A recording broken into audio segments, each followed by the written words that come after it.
Hello and welcome to the Accounting for Sustainability Summit. My name is Jessica Fries and today I will be joined by two members of A4S's CFO Leadership Network to discuss their role in setting ambitious targets to achieve a sustainable future. Over the past week, we have been discussing what a sustainable future looks like and why it is so vital to business and finance, as well as each and every one of us. Today, we'll be talking about how to set and achieve the ambitious targets necessary to embed this sustainability into the heart of an organisation, as well as the hearts and minds of those within it.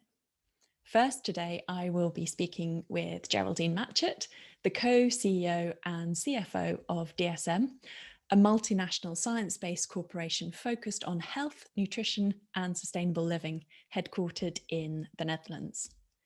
Geraldine holds a bachelor's degree in physical and human geography from Reading University and a master's degree in sustainable development from Cambridge University.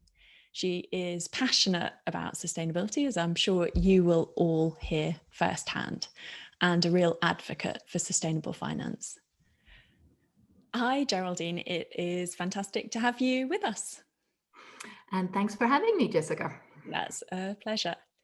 So I'd like to start by reflecting on some of the things that we've seen coming through over this year in the context of the pandemic. We've seen a focus on continued ambition when it comes to sustainable business, and that is going higher and higher, I would say, but also thinking about what it means to be a purpose-led, stakeholder-driven company. And if you don't mind me starting with this, DSM is very unusual. So you are co-CEO of DSM as well as being CFO. And if there's anything that signals something that is about collaborative behavior, that strikes me as one of those things. So could you say a little bit more about that structure in the context of DSM and being a sustainable business? Yeah, absolutely. My pleasure to start there, Jessica, because it is indeed not very common. So we started as co-CEO with Dimitri mid-February. And when this was announced, people said, wow, why co-CEOs? And, we don't pretend that this is necessarily the way for all companies, but at DSM, we've been a stakeholder-driven company for many, many years. As you know, we are a triple P bottom line, people, planet, profit company. And the one thing we have realized is over time, the breadth of areas to cover as a CEO is just getting bigger and bigger. And that doesn't only require more hours in the day, but also somewhat different profiles. So when the succession time came along, one of the questions that came up was, well, are we interested in maybe going down that route? And it's been a great asset. What was fantastic is that it resonated immediately with our own company. People looked at it and go, oh, now that's fun, that's different. And it makes sense for a purpose-led, performance-driven company like ours. So that's the why. And when it comes to the link with sustainability, multiple areas of ambition and targets, we have seen that it has served us very well already in the 9 months that we have been leading together, because you are able to cover much more grounds and give everything the degree of importance that you would wish to be able to do. So picking up on that point, can you say a little bit more about the kind of ambition that DSM has when it comes to being a sustainable business? What kind of targets have you set? Yeah, absolutely. So when we say we're purpose-led, it's actually something that we have been driving for many years. So to give you an example, all of our remuneration is based on 50% financial and 50% non-financial targets. And this has been the case now for, I don't know, more than 10 years, I think it's 12 years, something like that.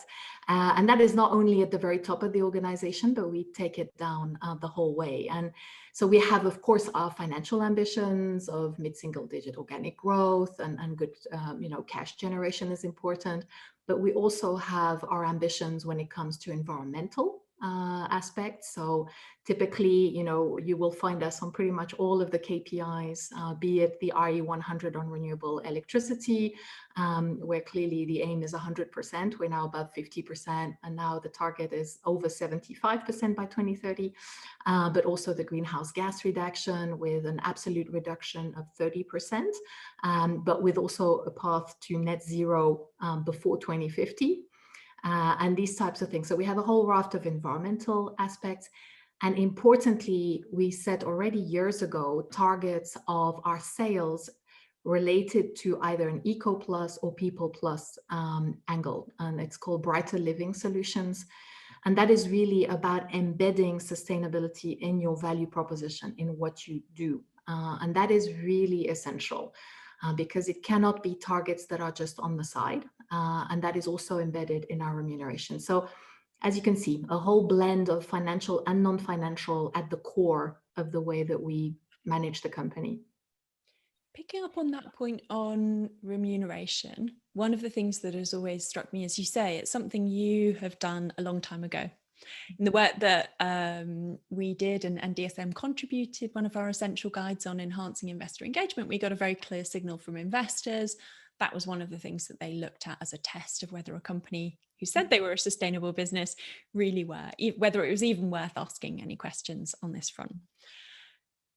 It's surprising to me how few companies have really followed DSM's lead, certainly not to the extent that you guys have. I think 50% of your long-term and 50% of your short-term remuneration is connected with some of these social, environmental targets. Why do you think that is, and what could be done to really support, enable, encourage other organizations or inspire them to follow suit? Yeah, so it's interesting when you say that the investors fully supported. When we started, we made the front page of the Financial Times, although we are a Dutch multinational, so we're listed in the Netherlands. But it was like, oh my goodness, 100% free float company doing this. It was a big surprise and not highly appreciated at the time. But admittedly, that was, I think, 12 years ago, so a long time ago.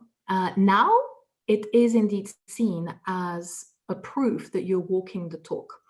And when you do it, you gain a lot of credibility. So to give you an idea, now more than 50% of our investor base is either ESG or impact investing funds. And these are not niche players. These are becoming mainstream. We also see, for example, that when we issued a 1 billion bond in June, in the middle of the Corona crisis, we were able to do it in 48 hours. And again, more than half of the portfolio were actually ESG related investors who are looking for fixed income assets. So there is a true business sense to do it. And now it is seen as validating that what you're saying in terms of your ambitions, in terms of your purpose, is true. But this is recent. So what I would say to a lot of companies is, even if you tried it a while back, or you were testing and you were getting a bit of a cold shoulder, just try again, because there's been a big switch. I've been now, a CFO of a listed corporation for more than 10 years. So I've been on roadshows a lot, and I've really noticed that there's been a change in tide. So I'm with you. I think it's surprising not more companies have made that step, but now is the time to do it. And if there are a few things that might make people cautious, one of the things that we hear quite a lot, and I think that finance and CFOs have a real role to play, is the robustness of the data. So does it really stack up? Are you going to be risking bias creeping in or using fuzzy measures when it comes to something like remuneration? That is clearly a concern. Can you say a bit more about how DSM really makes sure that you have the information both to drive decisions, but then to incentivize performance towards sustainable outcomes in this very hard-hitting way that you have adopted? Absolutely a fair point. And that's where, by the way, the finance functions can have a lot of pride, because you cannot do this if you don't have really validated data. And the main thing is don't try to run before you walk. So take things that are maybe a little easier at first, even if it doesn't cover the whole breadth of how you see your ESG contribution. So give you an example. So for example, if you're like us, a triple P, People, Planet, Profit company, you can take for people your engagement survey. If you're running an annual engagement survey, and you actually say, well, we do it, it's done robustly, independently, it can be verified, and your remuneration committee is comfortable that that is a number that we cannot fudge, then add that. Or for example, if you are already, for a lot of companies, it's necessary to track your greenhouse gas footprint. Maybe you start with scope 1 and then you do scope 2, and then you start thinking, how can we maybe integrate a scope 3? But don't let this be an issue in terms of starting the journey. Now, what we've done, of course, we started a long time ago, and the maturity level, as you go into things that are a bit more sophisticated, maybe a little bit more bespoke, it's very good to take your auditors along with you. So, we have our non-financial data. We get reasonable assurance from our auditors, our external auditors, on that data. That's pretty much the highest level you can get from an external auditor. But we found it very helpful in two ways. Firstly, you need to give your board the comfort that this is done very properly. But it also actually talks to your customers, because when you are saying, well, this is our footprint, etc., if they start embedded in their value chain and their supply chain, your data, they need to make sure that that is validated as well. So for a lot of industries, you will find that what you do for yourself is also relevant to your customers, and therefore it's a double win. Now, maybe I should have mentioned that DSM, we are a life science company. We're in nutrition, health, and sustainable living. So we are serving the food space, so the big food companies. We're serving the dietary supplement space, but we're also serving with our specialty materials things like the automotive sectors, the mobile phones, and these are all sectors who are increasingly talking to us as our customers and saying, we want to work with you because we know that you are able to truly validate those data, and they are increasingly relevant to the products that they are selling to their customers. So I would not dissociate the work that you do for remuneration as an internal only and therefore a costly exercise. I think it forms part of the credibility of the company overall on ESG and on purpose-led aspects of your corporation. Picking up on that purpose-led point, one of the things that DSM contributed to and led to A4S doing was work on finance culture. I remember us having a conversation a while ago. So far, we've been touching on some of the really hard-edged aspects and data and audit and really having robust metrics, incentive frameworks. I remember us having a conversation about culture. And maybe some of your frustrations, Geraldine, of you felt that the tone at the top was very clear, that DSM was absolutely purpose-led, sustainable company. But when it came to the day-to-day decisions that people were taking and really building into culture, some of these, this sustainable mindset, that there were some gaps there. Can you say a little bit more about how do you really embed into culture and the journey that DSM and particularly finance professionals within DSM have gone? Yeah, absolutely. So maybe two thoughts here. First, on the total company aspect. So, people think about remuneration as one of the key drivers. I personally don't believe that the vast majority of people are motivated by the dollars themselves. It's always nice, don't get me wrong. We all need to earn an income, etc. But the signaling is the key. It's actually saying to the organization, this matters as much as our financial performance. And by the way, the reason why it matters as much, it's because it is actually the guarantor of our future financial performance. So it's not either or, it's an and. But at first, this is not something that people are so familiar with thinking about. And they tend to think about it as a trade-off. either you take care of the environment or you take care of good financial performance. Not the case, but nonetheless, it tends to be that way. When you put it into the remuneration model, for one, you're saying we give equal importance. So that's the one thing. Then if you add to that other signals like an internal price on carbon, when you're doing capital allocation and you're telling everyone, well, we will choose to invest depending on, amongst others, does it have a positive impact on our greenhouse gas footprint? It forces the conversation, and that forces a change in culture. So remuneration and other such measures are actually great triggers for the right conversation. Now, when it comes to the finance culture, and you're absolutely right. I remember us discussing as A4S, a CFO network, okay, we can do a lot of things around the how. How do you measure? How do you report? How do you blah, blah, blah, get the auditors to validate the data, etc. But I still felt a number of times, even in our company for whom it's so much part of our DNA, sometimes those reactions of, why do we have to bother with this as finance? Can't it be done by someone else? A little bit trying to point the finger to a sustainability department who could be doing, for example, some of the very extensive reporting that some of the ESG rankings require. And what I found worked. So firstly, I think it was very helpful what we did with A4S, because we started adding the EQ and then the IQ and putting it together, because what drives people to go the extra mile is not the left part of the brain. It actually comes from the heart.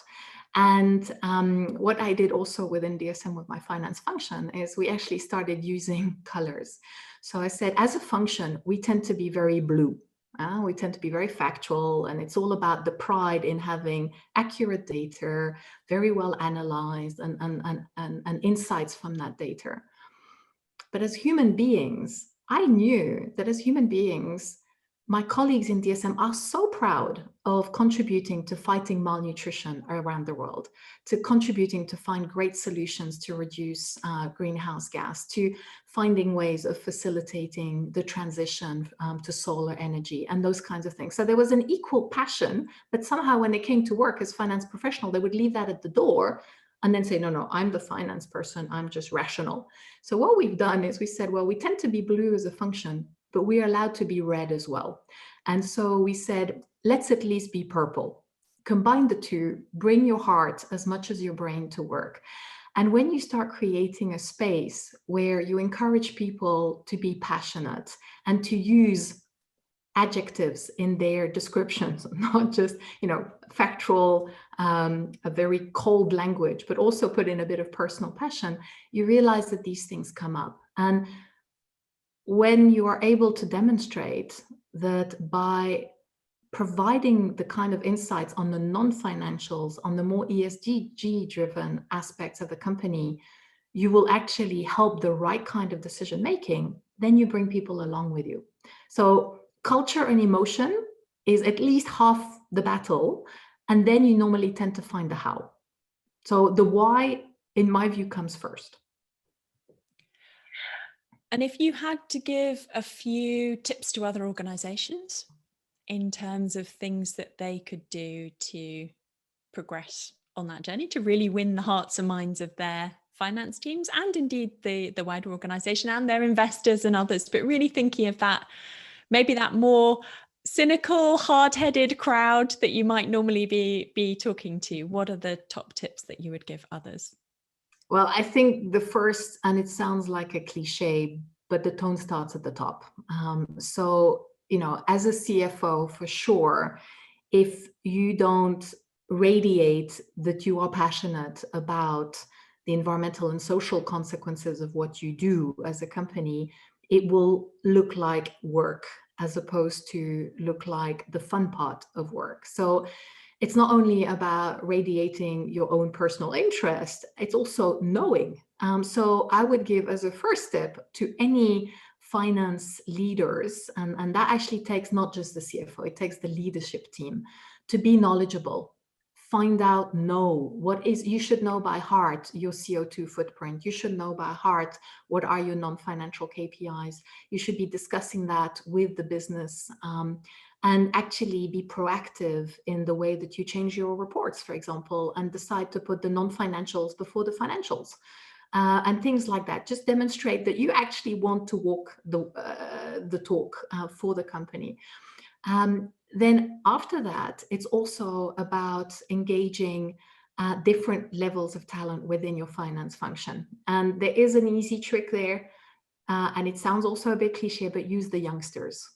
There is no doubt that our younger colleagues come into companies with a deep desire to have a positive impact on society and the world. And of course, be good professionals and learn and have a good career, etc. But it's an and. And when you manage to connect their enthusiasm, you can usually also influence upwards. So it's a little bit of the tactics of, come from the bottom and come from above.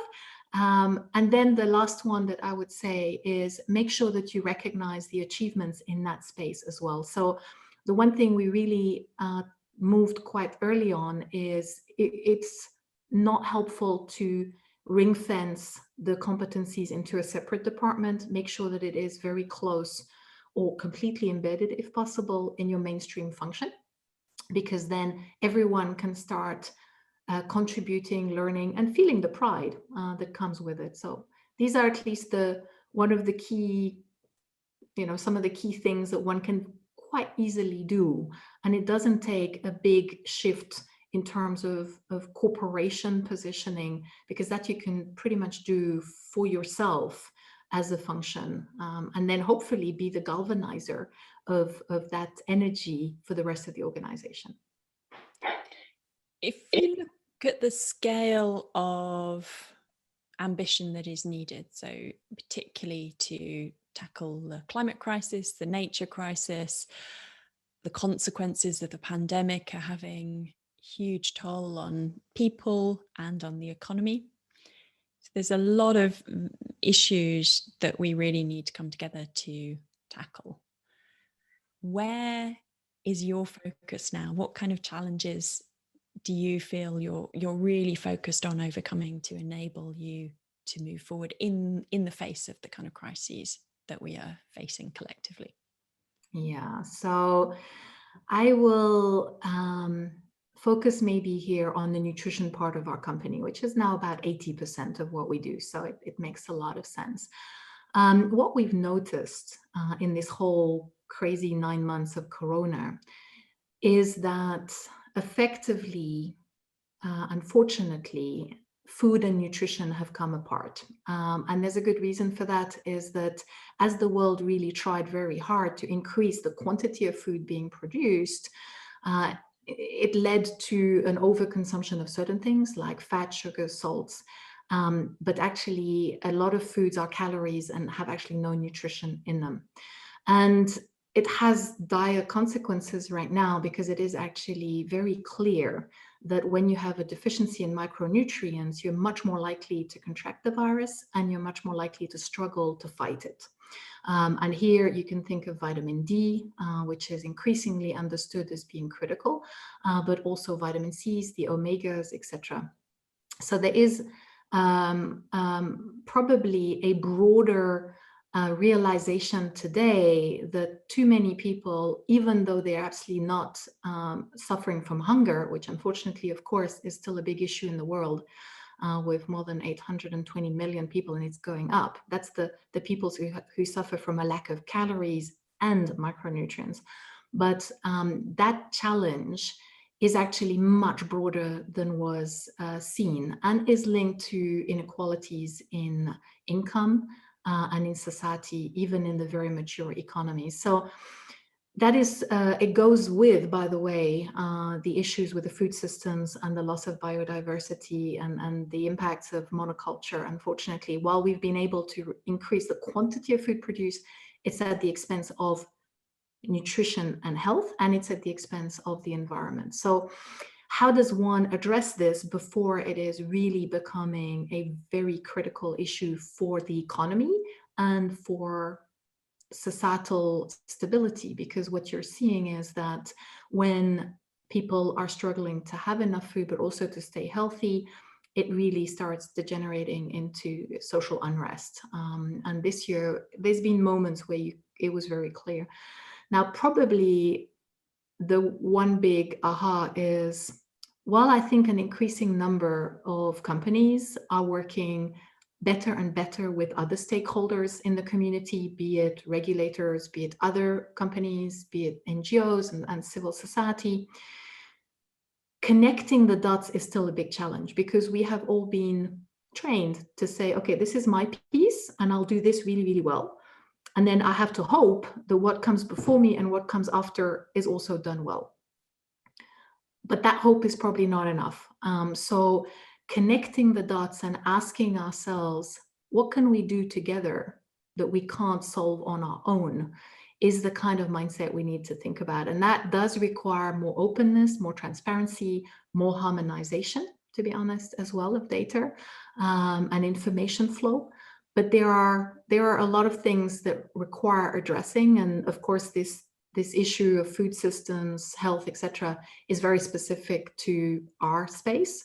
But I would say the same when it comes to climate, when it comes to energy, when it comes to equal wages, really thinking about redistribution within society. That requires a very different level of conversation. And you could imagine that in a crisis, people retreat. I think it's going to be the opposite. Because of the crisis, people will hopefully step forward and go, now is time to work together. Yeah, I couldn't agree more. And that almost brings us back to the start of our conversation, that collaboration, working across all stakeholders, is going to be really the heart of how we can find some of the solutions. We have got time for a few additional questions. Okay.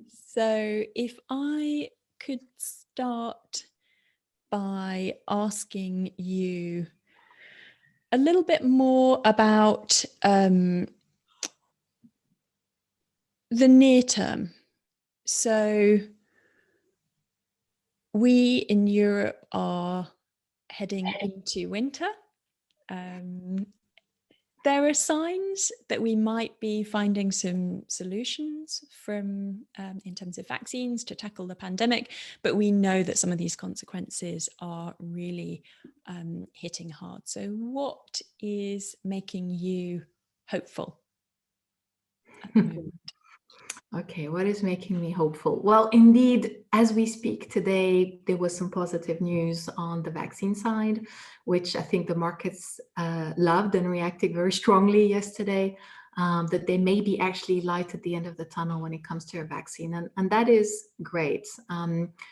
With the caveat of maybe let's not overestimate how quickly, even if, this one is, I think, the Pfizer vaccine, but it could be others, how quickly that can be rolled out. What does make me hopeful in the meantime is that I am participating in so many interactions, panels, all virtual, by the way, of organizations thinking already now, saying, let's not wait. So I'll give you the example of the UN Summit on Food Systems.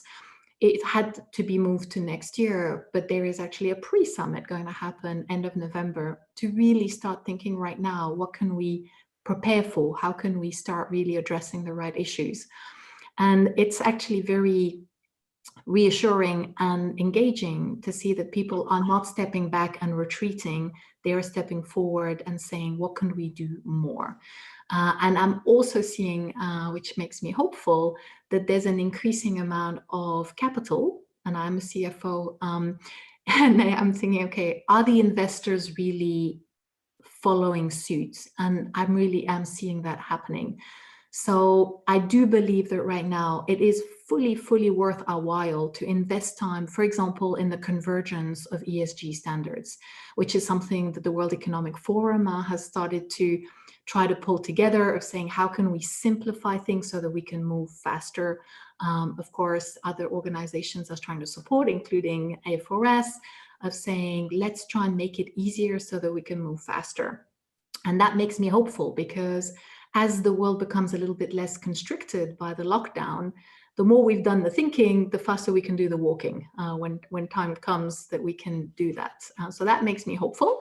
And I can also provide a little advice, as particularly in the northern hemisphere, we're going into winter.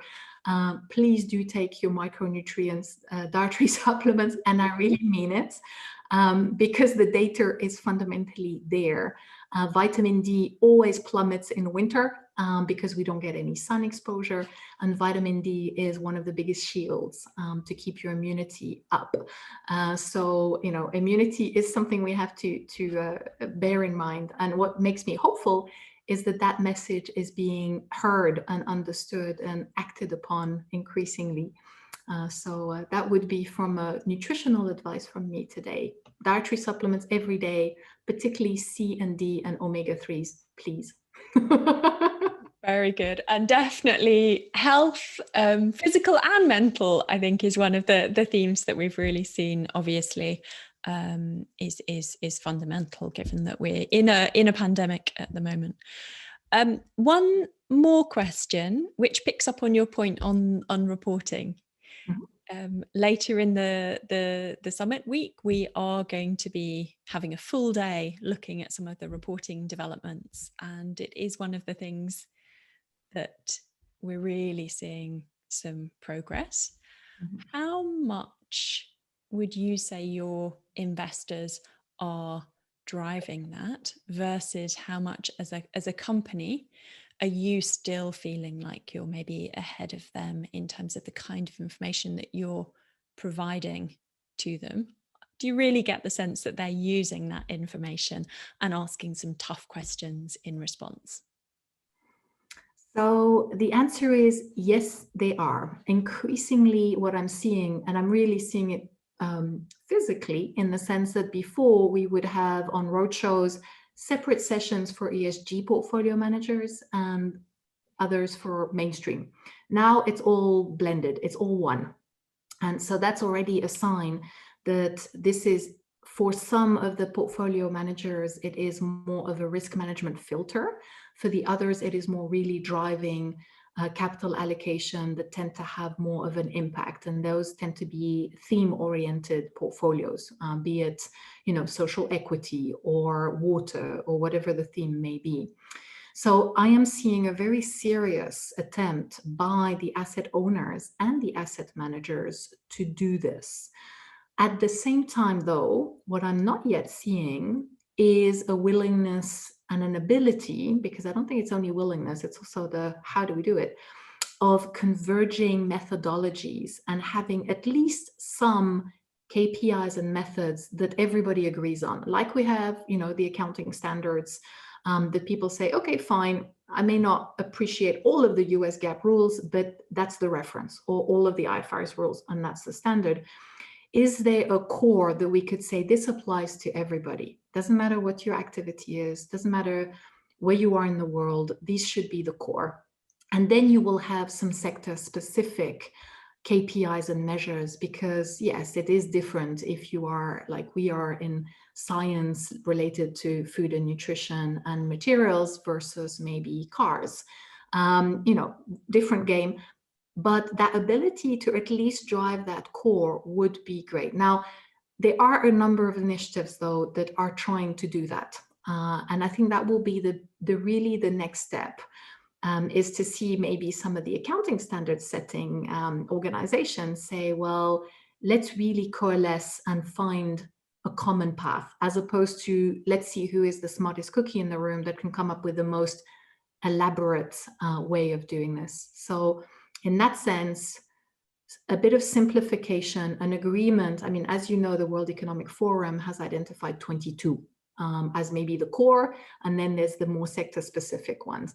Are those the right 22? We're not sure, but as a company, we've tested them out, and we're 21 are fine, 20, there's one that we're struggling a little bit with, but overall, it can make sense. So let's see. That would be, I think, already a great signal, because if everybody reports on that, then it starts getting, at least it filters. Right now, we spend a lot of time basically trying to serve so many different methodologies. We do it because it's core to who we are.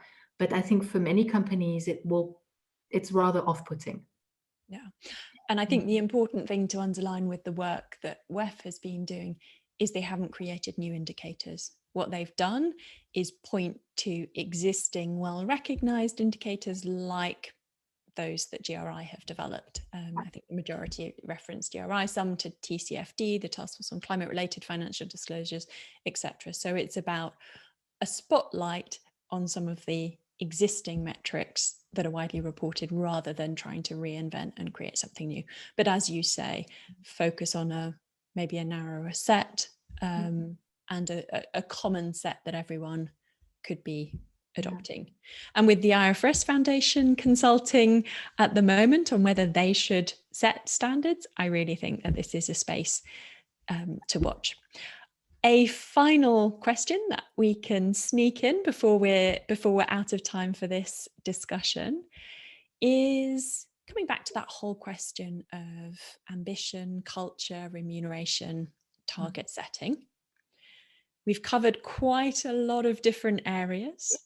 Mm-hmm. What would the key takeaways that you would want to give people be in terms of how they could firstly have the confidence to set an ambitious target, and then one or two things that they should do to get started on really delivering on those targets? Yeah, so I have found it very helpful to think about this in a holistic way. And let me give a framework that certainly helped us. And that is to think about reduce, enable, and advocate. So reduce is reduce your footprint. You can also call it improve, depending on what it is. But it's important to sort of look at yourself as an organization and say, what could we, because it's entirely in our control, what is it that we want to look at and make sure and set ourselves a target and start the journey. So that's part.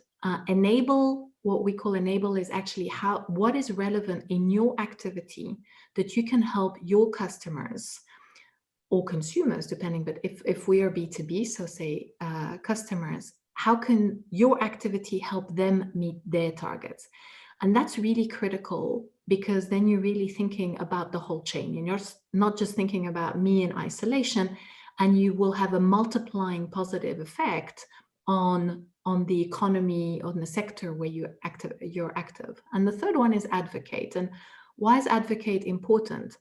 It's only once you've actually stood up there and said, we will do this, that you send an absolutely unequivocal signal to your organization. We'd better do it now because we said we would. So we've done things like, of course, TCFD, committing to disclosing on climate law within 3 years, which, by the way, it was great to do some work with A4S to move that along. But we did the same with our footprint. We've done the same with our ambition on brighter living solutions.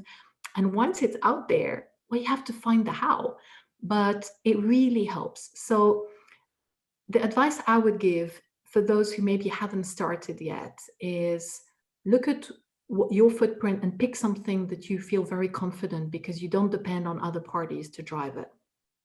Look at your activity, what you do as a corporation, as a company, and find where's the relevance to your customers, and then set yourself a target around that. How do you increase your contribution to your customers on whether it be a social or an environmental target? And the third is put that stake in the ground and make it a little scary. It needs to have ambition. If it's already in the pocket, you don't win. You have to put the stretch, and it's amazing how it actually energizes the organization when you do that.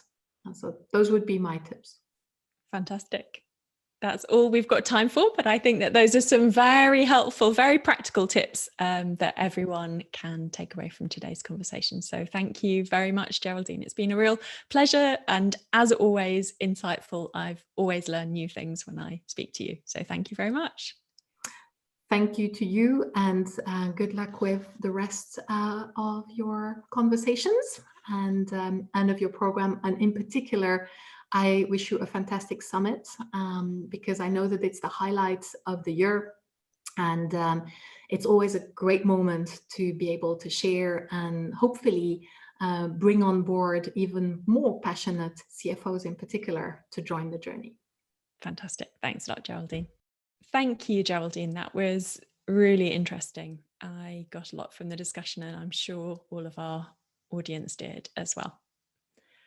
Now I am really pleased to be joined by Claus Aagaard, the second of our speakers today. Claus is the CFO of global family-owned business Mars Inc. Claus has been with Mars for nearly 2 decades and has recently joined A4S's CFO Leadership Network. Welcome to the A4S Summit, Claus. It's really great to have you with us today. This has been an extraordinary year in so many different ways. But one of the things that we have really noticed is businesses continuing to focus on sustainability. And if anything, evidence suggesting that those organizations who have placed ESG at the heart of their strategy before the crisis have proved more resilient. And Mars is one of those organizations that has been committed to sustainability for a very long time. And most recently launching the Sustainable Intergeneration Plan in 2017. Claus, to get us going, I would love to hear a little bit more about the plan and what your role as CFO has been in bringing it to life. Well, first of all, Jessica, thanks for having me. It's a pleasure to talk with you today and be part of this podcast, and hopefully give some valuable insights to other fellow CFOs and business leaders out there that are trying to push this really important agenda.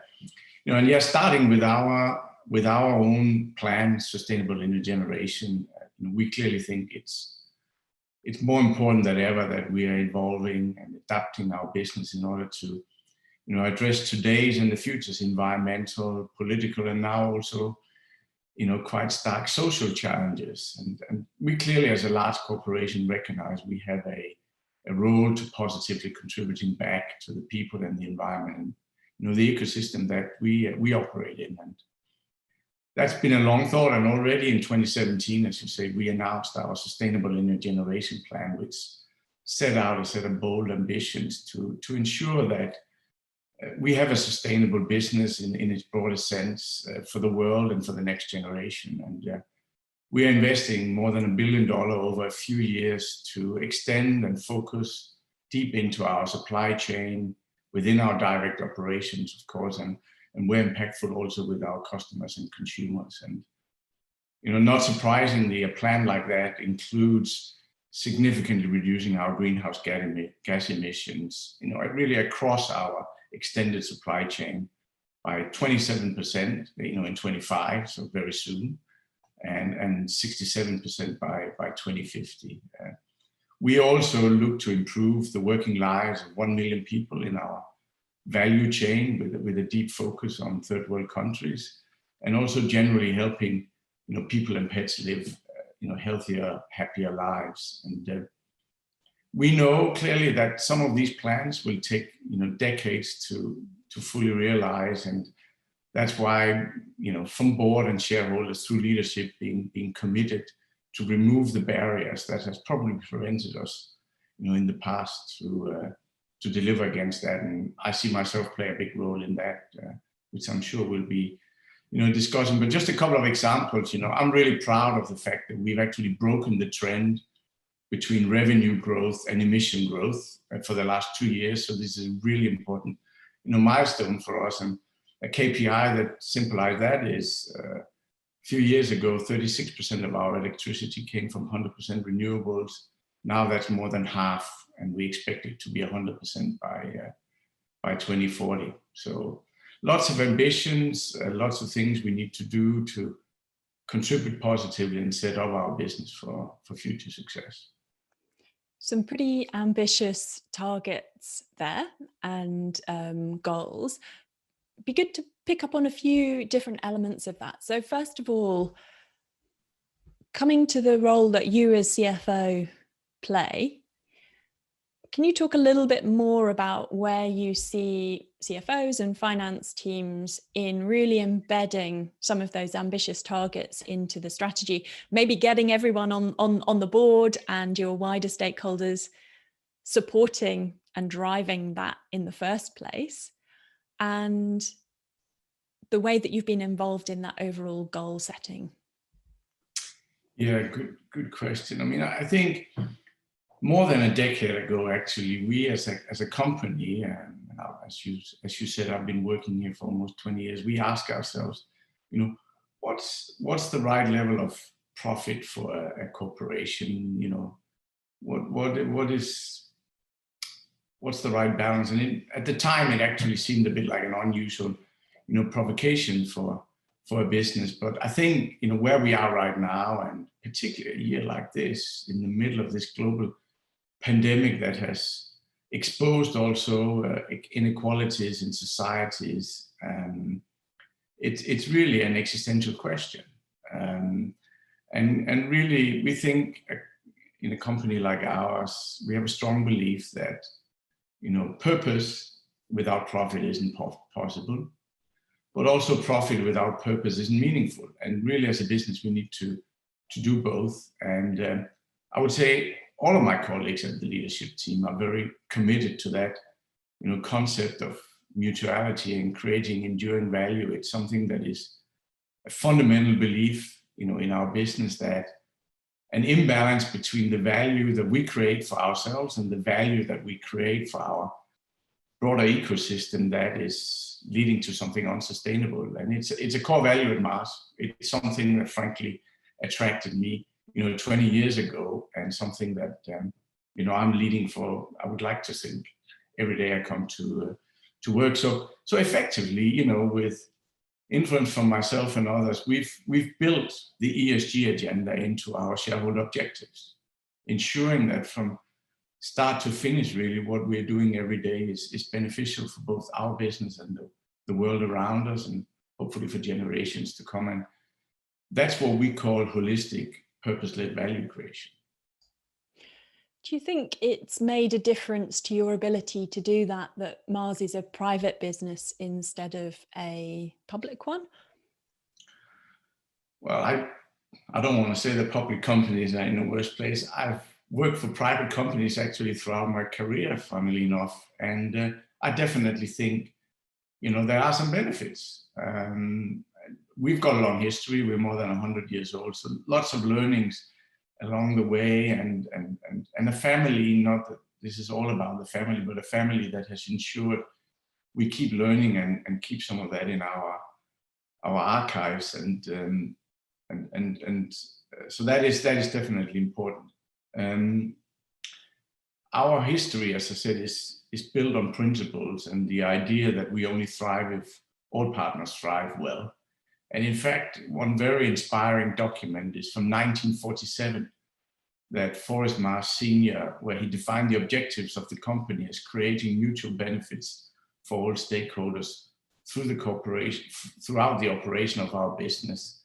And those stakeholders were described as both internal and external stakeholders. So there's actually a document that really, symbolize what Mars is. And I think in our transformation that we are going through, family ownership gives us freedom to take a more longer-term view.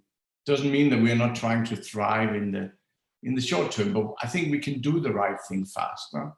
We can do it consistently, and we can do it more fundamentally versus, talking about what we are going to do. And we have some shareholders that are very committed to this agenda and very committed to the fact that by driving a privately held, business is their best way of leaving a legacy that has a positive impact on the world. And I think it's also why they choose to reinvest more than 90% of the free cash that we generate back into the business every year. So that gives us some benefits for sure as a private enterprise. Yeah, no, absolutely. How has that core set of values, those principles of mutuality, helped to guide you through the pandemic. I think there's some really tough decisions that all businesses have had to make. Are there any examples there? Well, I mean, clearly COVID-19 and the challenges that come with that are unlike anything, at least our generation has ever seen. We like to believe that our principles and our purpose and our private ownership has helped us, guide through this, response. And very early on, our priorities were crystal clear. First, we cared about our associates. We cared about doing our part to flatten the curve, so be responsible. And I like to believe we're still doing all of that.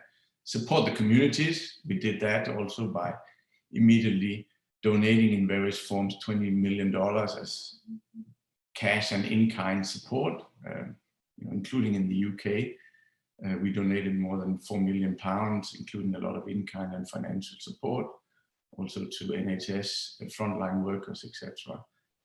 And really, of course, we do deliver some products that are existential for people to feed themselves and their pets. And we also do a lot of great tasting products that makes you smile.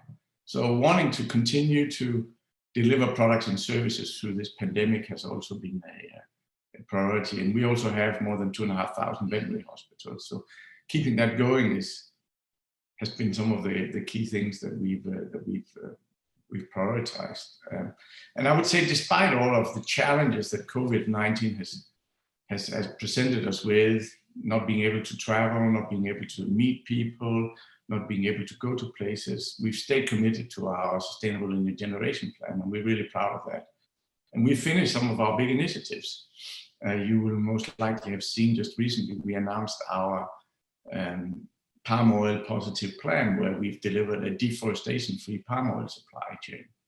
Not we will do in the future, we now have one, and we've completed that work during COVID, which really has been a tremendous effort of reducing the number of mills that we get our palm oil from to fewer than 100 from almost 2,000, and by that really being able to monitor the process and put commitments to our suppliers. It's clear that some of those principles and that longer term outlook have been really key, and it's great to have those examples of how that's continued even in the current context. It would be really good to dig into a little bit more detail about the incentive frameworks and how you have been looking at how to incentivize people from exec management then across the organization to really be driving those principles, those broader outcomes that you're trying to achieve. Yeah. So we've started with our shareholder objectives that I've described a little bit earlier. We call it the Mars Compass, by the way. It's a holistic framework of value creation, as I said earlier, that sets out objectives, yes, for financial performance, but also for the kind of portfolio we want to have, the positive societal impact that we are striving for, and the trust that we want to build, around us. So effectively, we build the ESG agenda into our shareholder objectives, and we call that purpose-led value creation. That's a really appropriate framework. I think it's very congruent, it's holistic, it's got lots of tensions built into it, particularly also because investment horizons between these various parts of this compass can vary significantly. And it forces us to really focus on the expectations of all stakeholders, and some trade-offs and some decision-making around that. And I strongly believe in that, yeah, we need to generate profit and have a growing business in order to be able to invest. If we don't invest, though, we will not attract the right talent. Consumers will walk from our franchise, and we will not grow and generate profits, and we'll start a vicious circle. So it's been key to us to build that into our remuneration metric, and that's what we've been doing. And right now we are measuring greenhouse gases, reputation, which is defined by peers, partners, consumers, and associates, There may still be an element of subjectivity in some of those, but we're really working hard to complete the data set and refine this as we move along. I'm sure we will be adding plastic and some stronger social metrics over the next couple of years. And like I think is best practice out there that I see a few have done, some of these ESG type metrics are weighing up to 50% of the long-term incentives, in the way we've constructed it. So I think really it's tied together very nicely, the shareholder objectives and the way we think about compensation. And I think that is a very clear signal. Certainly when we've done work with particularly investors, that's been one of the things that they've certainly used as a test of how seriously an organization takes that whole sustainable business agenda, how much of remuneration is really tied to it. And heading towards 50%, I think, is a very clear signal in that area. Thinking of some of the challenges, you touched on the robustness of some of the metrics. That whole question of metrics is one that comes up a lot. How do you feel confident that the measures that you're using to drive performance and incentivize people really do stand true? And I think that then also connects into how do you really tie those measures into, you touched on some of those long-term targets, so things like around climate. How do you really assess performance in the near term towards what are much longer term goals? So absolutely, and as you say, I think this is not unique to Mars, and I totally recognize the challenges of collecting a comprehensive and consistent set of ESG data. I think right now we are simply using the best science and technology and capabilities available to measure the progress throughout our extended supply chain. It's obviously clear tying this to pay, particularly executive comp, even in a private company, it immediately creates a level of governance and audit process requirement that stretches this methodology. We're trying to be practical about it and continuing to develop that framework. That's really all I can say. I think the other challenge as well is the different timelines. I mean, it's really key to think about the difference in cause and effect. For many things in a business, you make an improvement, you grow, you make a profit margin improvement, it kind of registers gradually or immediately. Some of these things we're working on, they take years before it actually has an impact. So there's a kind of there can be a big lag between investment and impact. Take this palm oil example I mentioned earlier. This was a 3 to 4 year effort where we've been doing a lot of work, committing a lot of resource, and only from next year will I claim that benefit into my greenhouse gas emissions. So, and we work in 3 year cycles of long-term incentive schemes. So you get this mismatch, which is also another thing we're trying to figure out how that really works. So those are, I would say, a couple of the challenges that we have with this. Not insurmountable, but something to be aware of, because in the end of the day, the whole point of putting it into pay is to make sure that it really motivates the right actions. Yeah. Pay is one way to motivate people, but there are a lot of elements that it requires to really create a culture that supports sustainable business. Could you talk about some of the other ways beyond remuneration that you found at Mars to embed your values into the way that people take decisions? Yeah, good question. I mean, we do a lot of training and conversation in all of my 20 years here and way before my time as well, and hopefully many years to come, about our 5 principles. Quality, responsibility, efficiency, mutuality, and freedom. And I think it permeates, the way we do things and the way we try to evolve our culture. In finance, we are definitely a clear, strategic, partner and are helping to drive business transformation. And I think we've also evolved, over the years, and particularly in a very dynamic, business environment that we have right now.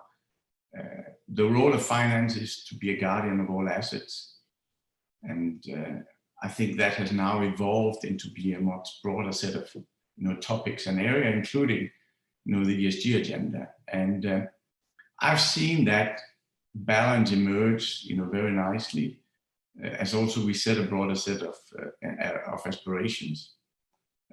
The newer generation of finance associates are also increasingly motivated by purpose versus just dollars, if you wish.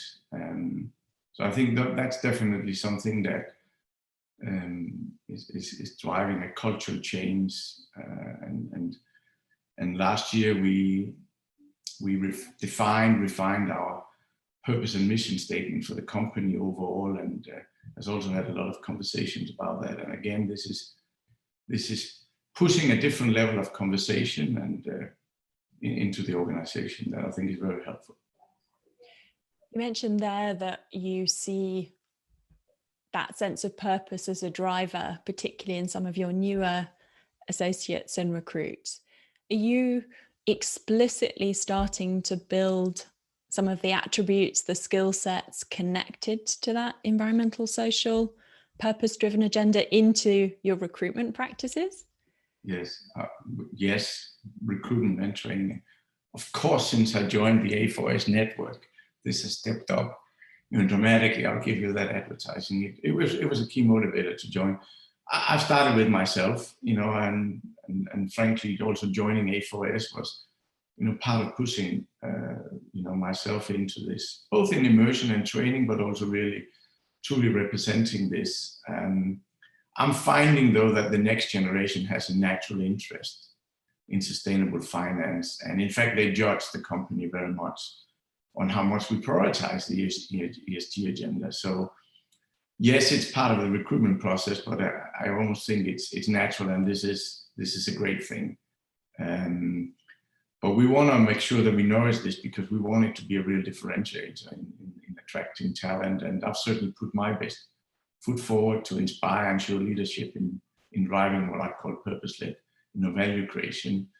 And in the last year, I created a work stream actually with, I call it crowdsourcing of ideas. So we have our internal chat system in the finance group, and I sourced 20, 30, young finance associates to join me in developing new ideas. And we've got a number of those associates involved in some of the work streams that we have set as objectives for this year to drive the sustainability agenda at Mars in finance. So final question from me, and then we can maybe come to a few additional questions that we've had. If there was one or two top tips that you would give to other CFOs from your journey at Mars, what would they be in terms of how you can really engage and motivate your team to drive long-term, purpose-driven, sustainable value? Well, I don't know if they're good tips, but I would say what we've done and what I've done, it starts with leadership, doesn't it? I mean, we need to not just set out a bold ambition that is inspiring, but we need to walk the talk, as that good old saying is. And I believe myself, my leadership team colleague, and our board are putting resources towards this, and have really fruitful conversations, about it. And that's important, I think. We need to celebrate success when we have it, and that's what we're doing. For instance, breaking the trend, as I said, between revenue and emission growth is something that we all talk about. And I think that's a significant milestone. As a finance leader, and for the CFOs listening to this, I really have this strong belief that the more we can make this year part of the strategic agenda and not a separate topic, We talk a lot about strategic resource allocation. It's an in vogue, word to say these days, I guess.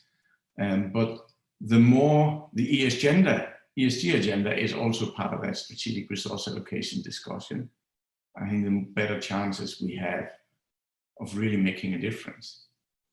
And the more the ESG agenda is part of the ongoing performance discussion, maybe not every month, but once, twice a year, whatever your cycle is for reviewing strategic progress in your business, the more that is as much part of the conversation, I think the more chances there is to create not only an inspiring and motivating discussion about this, but also an environment of accountability towards actually delivering against the holistic, stakeholder agenda that we've talked about throughout this conversation here.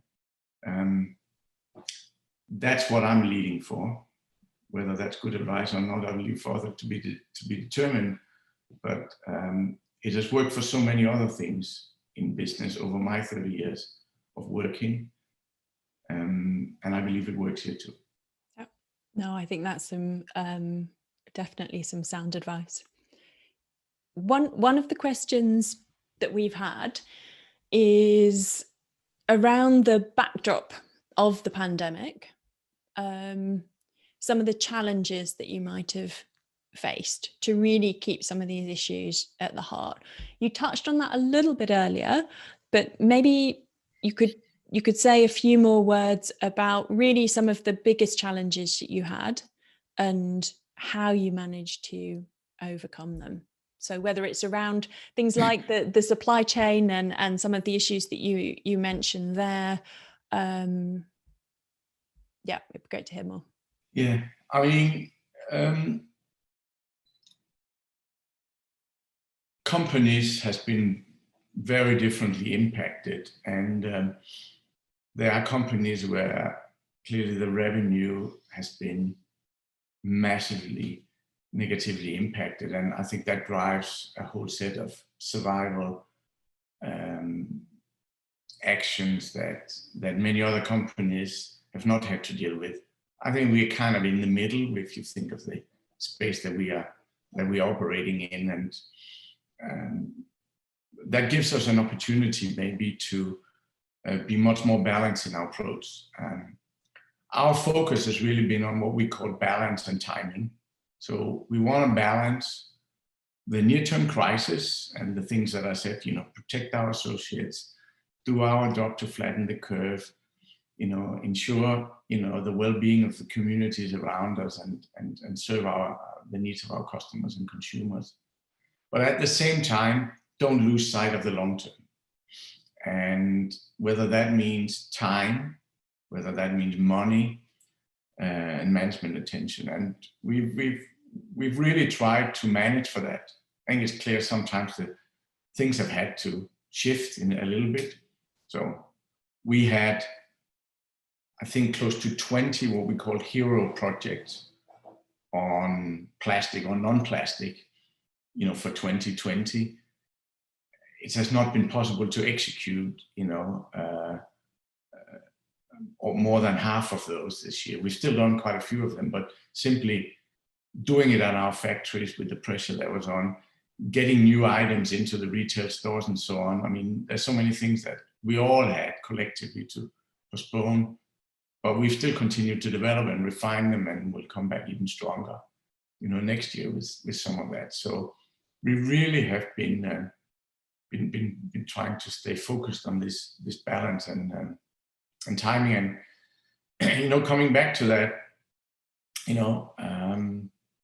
we've continued to donate and develop and support communities in the Côte d'Ivoire and Ghana, which are really big important regions to us. Parts of India where we source our mint from, and peanuts. Thailand where we get rice and seafood. Really continuing to support those communities, and at the same time really being committed to a lot of the sustainable energy generation plans that we had throughout our supply chain. So the next question relates to some of that. The SME community, so small businesses, and actually thinking of your supply chain, it goes down to the individual farmers and families. How have you found ways to align your goal with those smaller businesses, maybe don't have the resources to really analyze some of these issues in as much depth? And how do you, particularly in the current context, they must be grappling with that even more than previously? No, bang on question. I mean, our ambition, as I said earlier, is to transform our extended supply chain. Clearly, we need to clean out our own house first, and I think we've got good plans. We're well on our way. But the larger and more difficult task is what is broken, or what are the opportunities in our agricultural, supply chain. Because aside from our vet health services business, we are really a agriculture business in the sense that most of our raw materials stems from agro.